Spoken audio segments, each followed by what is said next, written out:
حضرت عبداللہ بن ابی ملائکہ حضرت عقبہ بن حارث رضی اللہ عنہ سے نقل کرتے ہیں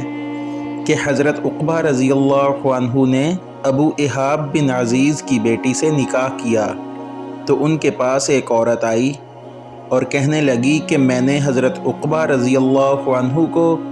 اور جس سے ان کا نکاح ہوا ہے اس کو دودھ پلایا ہے۔ یہ سن کر حضرت عقبہ رضی اللہ عنہ نے کہا، مجھے نہیں معلوم کہ آپ نے مجھے دودھ پلایا ہے، نہ آپ نے کبھی مجھے بتلایا۔ پھر وہ سوار ہو کر رسول اللہ صلی اللہ علیہ وسلم کی خدمت میں مدینہ منورہ حاضر ہوئے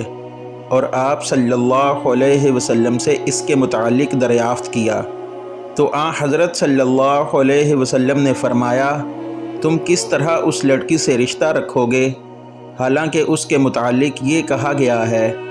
تب حضرت عقبہ بن حارث رضی اللہ عنہ نے اس لڑکی کو چھوڑ دیا اور اس لڑکی نے دوسرے شخص کے ساتھ نکاح کر لیا۔